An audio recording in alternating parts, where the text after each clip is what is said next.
नमस्कार, मी वैशाली गुंड. श्रीमंती या विचार मालिकेमध्ये आपण वेगवेगळ्या विषयावरच्या मुलाखती घेऊन तुमच्या समोर आलेलो आहोत. आज आपण दंततज्ञ म्हणजेच डेंटिस्ट यांना भेटणार आहोत.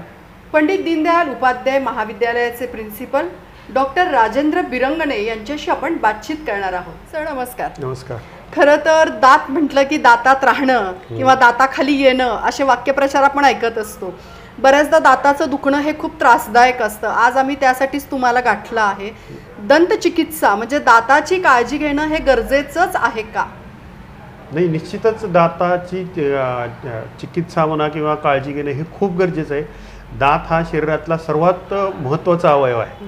दोन कारणासाठी, एक ज्याला आपण चावायला म्हणतो किंवा खाण्यापिण्यासाठी आपल्याला दात पाहिजेत. म्हणजे अतिशय कडक आपण म्हणतो किंवा चणे खावे लोखंडाचे, त्यामुळे आपले दात हे लोखंडसुद्धा खाऊ शकतात. आणि दुसरं म्हणजे एस्थेटिक, म्हणजे दिसायला बिना दाताचा आपण आपला चेहरा हा इमॅजिन पण करू शकत नाही. तर दात हे दिसण्यासाठी किंवा सौंदर्यासाठी आपण ज्याला $1,000,000 स्माईल म्हणतो माधुरी दीक्षितचं, हे केवळ त्यांच्या दाताच्या रचनेमुळे आहे.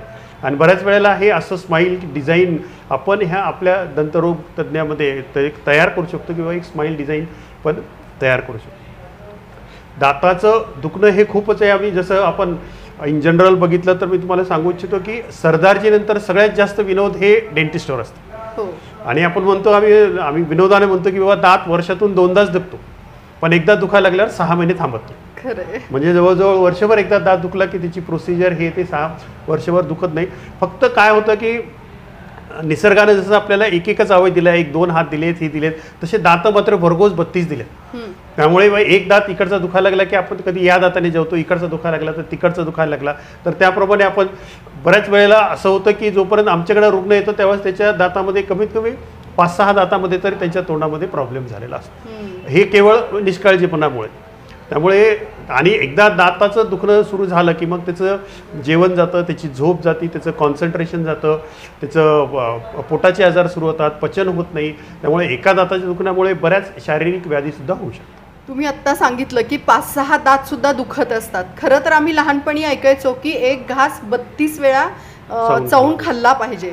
सर, खरंच जर दातांची काळजी नाही घेतली तर काय अडचणींना सामोरं जावं लागतं किंवा काय समस्या उद्भवू शकतात?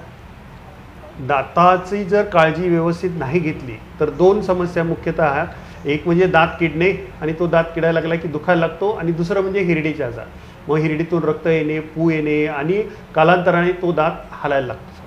त्यामुळे दाताची जी कीड आहे ही केवळ आपण व्यवस्थित काळजी न घेतल्यामुळे, सकाळ संध्याकाळ किंवा मग एक संध्याकाळी दात न घासल्यामुळं, जास्त गोड किंवा चिकट जे आजचं आपण रिफाईन फूड म्हणतो त्याला, म्हणजे चॉकलेट, गोळ्या, बिस्किट, पिझ्झा, बर्गर, हे सगळे मैद्याचे पदार्थ हे जे तोंडामध्ये चिकटून राहतात त्यामुळे ॲसिड तयार होतं. आणि त्यामुळे दाताचं जे वरचं आवरण आहे ज्याला आम्ही इनॅमल म्हणतो ते लवकर विरघळतं आणि किटाणूंचा प्रवेश सोपा होतो. एकदा किटाणू दातामध्ये गेले की मात्र खूप म्हणजे असह्य वेदना होतं, खूप दुखायला लागतं की त्याला डेंटिस्टकडं जावंच लागतं. पण बऱ्याच वेळेला ते दाताचं जे दुखणं आहे ज्याला आपण कीड म्हणतो ही बऱ्यापैकी प्राथमिक अवस्थेत असते. ही आपली सर्वसाधारण दाताची रचना असते. दाताचे जे 3 भाग असतात, याला वरचा जो पांढरा कवच जे टणक असतं जे आपल्या तोंडामध्ये दिसतं त्याला आपण इनॅमल असं म्हणतो. त्याच्या मागे एक सेन्सिटिव्ह डेंटिन भाग असतो आणि त्याच्या खाली दाताचे रक्तपुरवठा, दाताचा गाभा ज्याला पल्प म्हणतो, हे असे 3 भाग असतात.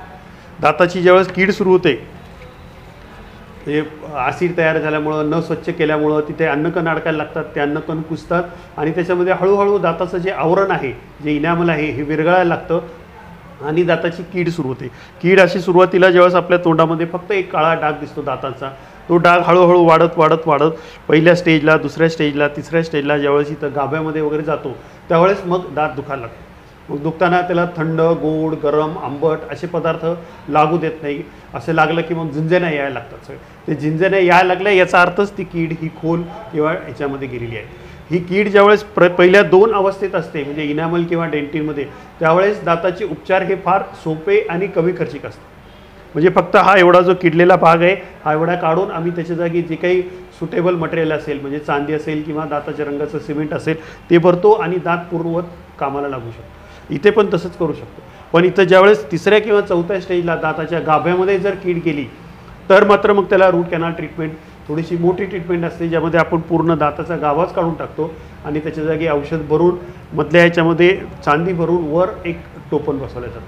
हे अशा प्रकारचं रूट कॅनल ट्रीटमेंट आपण इथे करतो आणि त्याच्यावर एक सेम दाताच्या रंगाचं टोपण ज्याला म्हणतो हे आपण कॅप म्हणतो, ही अशी कॅप ही अशी बसवली. तर ती कॅप अशी बसली दातावर की तो दात पूर्ववत जसे नेहमीचं खाद्य आपण खाऊ शकतो. फक्त कॅप बसवल्यानंतर चिकट पदार्थ, चॉकलेट, चिक्की, गूळ, साबुदाणा असे पदार्थ खाता येत नाही. अशा प्रकारे आपण दाताची जी कीड आहे ती कीड कुठल्या स्टेजला आहे, या चारही स्टेजपैकी कुठल्या स्टेजला आहे हे बघून दाताची पूर्णपणे ट्रीटमेंट व्यवस्थित, म्हणजे दात काढायची गरज नाही. या अवस्थेत जर दात हालत नसेल तर मात्र दात काढायची गरज आहे. आणि दुसरा जो आजार आहे त्याला आपण पेरोडॉन्टाइटिस म्हणतो किंवा हिरडीचा आजार म्हणतो. या हिरडीच्या आजारमध्ये कीटन साचतं सगळं बाजूला. आपण बघतो की बऱ्याच जणांचे दात हे पिवळे असतात किंवा काळे पिवळे असतात, बऱ्याच जणांच्या दातातून रक्त येतं. तर हे केवळ इथं असेच पूर्णपणे असं कीटन साचल्यामुळं असतं. हे कीटन साचल्यामुळं पूर्ण दाताची जी हिरडी असते ही लाल होते, ती इन्फ्लेम होते, त्यातून रक्त यायला लागतं, त्यातून पू यायला लागतं, त्याचं इन्फेक्शन होतं आणि हळूहळू दोन दातामधलं हाड झिजायला लागतं आणि तो दात हलला लागतो. याची मात्र ट्रीटमेंट आपण दात स्वच्छ केले किंवा दात स्वच्छ करून जे कीटन आहे ते कीटन काढलं तर दात हलायचं आणि दातातून रक्त पू येण्याचं किंवा वास येण्याचं, दुर्गंधी येण्याचं जे प्रमाण आहे हे पूर्णपणे कमी करू शकतो. खरं तर तुम्ही सर इतक्या चांगल्या पद्धतीने हे आम्हाला समजावून सांगितलं, पण आमच्यासारख्या लोकांच्या मनामध्ये अशा बऱ्याच गोष्टी असतात की शाळेमध्ये दात तपासणार आहेत म्हटलं किंवा एखाद्या हळदी कुंकाच्या कार्यक्रमाला जरी दुसऱ्या दिवशी जायचंय म्हटलं की आमचे दात स्वच्छ दिसावेत म्हणून आम्ही लिंबू मीठ लावणं किंवा दात दुखायला लागल्यानंतर, म्हणजे मी सुद्धा व्हॉट्सअप युनिव्हर्सिटीतलं नॉलेज घेऊन एक तुरटी आणि चुना लावला होता दात किडल्यानंतर. तर हे योग्य आहे का? नाही, हे पूर्णपणे अयोग्यच आहे. दाताची जी ट्रीटमेंट आहे ही प्रॉपर दंततज्ञांकडे, दंतवैद्याकडे किंवा डेंटिस्टकडे जाऊनच करायला पाहिजे. हे जे आहे तुरटी लावणे किंवा मग पाला लावणे किंवा इतर गोष्टी वगैरे ठेवणे ह्यानी उलटी हिरडीला किंवा दाताला इजाच होऊ शकते. म्हणजे दाताची ट्रीटमेंट दाताच्या डॉक्टरकडे जाऊन जे काही अँटीबायोटिक्स ॲनालिसिस घेऊन आणि जी सांगितली ती रूट कॅनल वगैरे ट्रीटमेंट करूनच दाताचं दुखणं थांबवलं शकतं. त्यामुळे हे इतर जे काही उपाय असतील, घरगुती उपाय असतील, त्यातल्या त्यात जर फार वाटलं आणि रात्री वगैरे दुखायला लागला, डेंटिस्ट अवेलेबल नसेल तर लवंग मात्र आपण ते दाताच्या खड्ड्यामध्ये जिथं कीड आहे तिथे ठेवू शकतो. मग ते लवंग जर ठेवली तर लवंगाचा गुणच अनाल्जेसिक आहे, त्यामुळे मग त्याने दातदुखी थांबू शकते. खरं तर किती गैरसमजुतीमध्ये आपण असतो. ह्या सगळ्या गोष्टी आम्ही पूर्वापार कुणीतरी सांगितलं म्हणून करत आलोत, परंतु दंतवैद्याकडे गेलं पाहिजे हे तुम्ही सांगितलं. सर, पूर्वी कोळशाने राख्याने सुद्धा दात घासले जायचे किंवा दात हलताना तो दोऱ्याने काढणं हा प्रकार, म्हणजे फी खूप असते किंवा डॉक्टरांच्याकडे गेलं तर खूप पैसे लागतील, ह्या गोष्टीतनं ह्या बऱ्याच गोष्टी दात हलवून पण काढला जातो.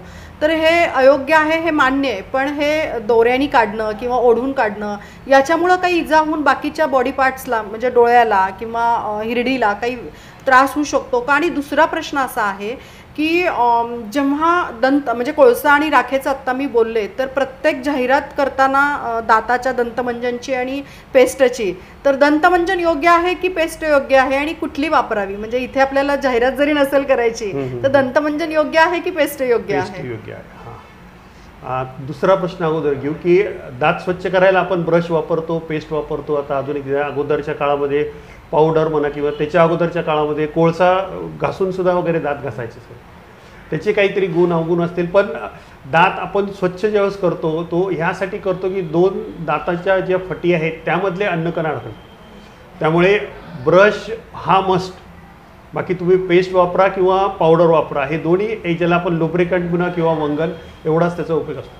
त्यामुळे जी काही जाहिराती येतात की ह्याच्यामध्ये कॅल्शियम आहे वगैरे, त्यामुळे त्या पेस्टमधलं कॅल्शियम डायरेक्टली त्या इनॅमलमध्ये कधीही ॲब्झॉर्ब होत नाही, तेव्हा त्याचा काही तसा फायदा होत नाही. हे म्हणजे पेस्ट म्हणजे नुसतं खडूचा चुराच असतो, दुसरं काही नसतं, पण एक लुब्रिकंट असतं. मुख्य काम हे केवळ त्या ब्रशचं असतं. त्यामुळे ब्रशमुळे जर तुम्ही व्यवस्थित दात घासले तर तुम्ही पावडर वापरा, तुम्ही नुसता ओला ब्रश करून जरी वापरला आणि दात घासले तरी चालतं. त्यामुळे पेस्टचा फारसा फरक पडत नाही. फरक हा फक्त तुमचा ब्रश, जर मेकॅनिकली ज्याला म्हणतो तसे दात स्वच्छ केले तर ते जास्त. मुळातच ब्रश पेस्ट वापरणं याची एक सायंटिफिक किंवा एक वैज्ञानिक पद्धत आहे. आणि दात स्वच्छ करतो आपण त्यावेळेस जो दिसणारा पांढरा भाग स्वच्छ करण्यापेक्षा फटीमधलं अन्नकण अडकणं हे आपलं उद्दिष्ट पाहिजे. त्यामुळे ज्यावेळेस दात स्वच्छ करतो त्यावेळेस लक्षात ठेवा की ब्रशचे ब्रिस्टल हे असे तुम्ही वर तोंड करून ठेवायचे. याने वरून हा ब्रश असा खाली फिरला पाहिजे, खालून असा वर फिरला पाहिजे, वरून असा खाली फिरला पाहिजे, म्हणजे जेणेकरून दातांमधले जे अन्नकण अडकलेले आहेत ते बाहेर पडतात. पाठीमागच्या बाजूला जर उभं करता येत नसेल तर हा ब्रश असा गोल फिरवायचा, पण असा आपली सध्याची जी पद्धत असते हे आपण असा आडवा घासतो, हे असा ब्रश कधीच नाही करायचा. ब्रश असा हा गोल फिरवायचा. आणि आपण ज्यावेळेस दात घासतो त्यावेळेस फक्त हे जे समोर बाजू दिसते याचंच दात घासतो, पण दात घासताना तोंड उघडून असे की आतली बाजू जी आहे ही आतली बाजूसुद्धा ब्रशने स्वच्छ करणं गरजेचं आहे. कारण ही जर तशीच राहिली तर मग त्यानंच पुन्हा हिरडीचे आजार किंवा कीड लागू शकते. सगळ्यात महत्त्वाचं म्हणजे खाल्ल्यानंतर व्यवस्थित चूळ भरा आणि रात्री झोपताना दात घासा. तुमचे दात कधीच त्रास देणार. खूप महत्त्वाचं म्हणजे काही झालं तरी रात्री झोपताना दात घासा. म्हणजे दिवसभर कसं आपलं चर्वण चालू असतं, जीभ फिरते, पाणी पितो, त्यामुळे एवढे ते ॲसिड तयार होत नाही. पण रात्री मात्र शांततेत ज्यावेळेस आपले सगळे तोंडाचे अवयव थांबलेले असतात, हालचाल थांबलेली असते, त्यावेळेस मात्र ॲसिड म्हणा किंवा तो प्लाक तयार व्हायची प्रक्रिया जास्त वेगाने होते. त्यामुळे रात्री झोपताना जर दात घासले तर दिवसभराचे जे काही अन्नकण वगैरे अडकलेले असतात ते निघून जातात आणि हे तोंड तुमचं खूप स्वच्छ आहे. एक पहिला प्रश्न काय होता? पहिला प्रश्न असा होता की दोरीनी दात ओढून काढणं किंवा दोरीने हलवून दात काढणं. मोडणे वगैरे हे कसं, ही कदाचित एक 30-40 वर्षापूर्वीची घटना असेल किंवा त्यावेळेस होतं की त्यावेळेस कुठेतरी जिल्ह्याच्या ठिकाणी एखादा डेंटिस्ट उपलब्ध असायचा आणि ते दात काढणे किंवा डेंटिस्टची याच्यामुळे मनामध्ये भीती पण असायची. आणि इकॉनॉमी म्हणा की त्यावेळेस नव्हते किंवा प्रत्येक गोष्टीकडे डॉक्टरकडे जायचं, आणि ते त्या समाजाला किंवा त्या पिढीला ती अशी सवय होती किंवा कुठली गोष्ट घरच्या घरी करायची, त्यातलाच एक प्रकार किंवा दोऱ्याने दात काढायचे वगैरे. त्यांनी डोळ्यावर तर काही परिणाम होत नाही, तसं डोळा आणि दात काढल्यामुळे काहीतरी होईल ही केवळ अंधश्रद्धा आहे. पण त्यामुळे इतर दाताला शेजारचा तो दोरा लागेल किंवा त्याच्यामुळं न हलणारा शेजारचा दात पण हलू शकतो, असंही होतं आहे. त्यामुळे हिरडीला इजा होईल, जखम होईल. ते दोरा कसा आहे त्याप्रमाणे मग अल्सर वगैरे फॉर्म होतील, तो भाग वेगळा. खरं तर नित्यनियम दररोजच्या दैनंदिन जीवनामध्ये दाताची काळजी कशी घेतली पाहिजे आणि काय उपचार करणं गरजेचं आहे यावर शॉर्ट टाईममध्ये बऱ्याच टिप्स तुम्ही तुमच्या मुलाखतीतनं आम्हाला आत्ता दिल्यात. खरं तर सरांच्या बाबतीत इतकंच म्हणावंसं वाटतं की माझ्या डिस्पेन्सरीच्या बाहेर जर कोणी आलं असेल तर त्यांच्या जखमा आत घ्या आणि प्रेम त्यांना देऊन किंवा त्यांचं स्माईल देऊन त्यांना परत पाठवा, असं सरांच्या बाबतीत मला वाटतं. कारण दातावरचे उपचार हे खूप अगदी कमी खर्चात आणि खूप चांगल्या पद्धतीनं सरांच्या प्रॅक्टिसमध्ये केले जातात. सरांचा एक वैशिष्ट्य म्हणजे सर तुम्ही जी गोळी देता ती इतकी प्रभावशाली असते की दुसऱ्या क्षणाला तो त्रास थांबतो. तर असे दंतवैद्य आपल्या भेटीला आज आले होते. मला वाटतं की या मुलाखतीच्या माध्यमातून तुमच्या सगळ्याच प्रश्नांची उत्तरं देण्याचा आमचा प्रयत्न सफल झाला असेल. मला वाटतं मुलाखत आवडल्यास लाईक करा. काही अडचणी असल्या किंवा काही प्रश्न असतील किंवा तुमचा रिप्लाय असेल तर खाली कॉमेंट बॉक्समध्ये रिप्लाय द्यायला विसरू नका आणि चॅनल सबस्क्राईब करा आणि जास्तीत जास्त शेअर करा.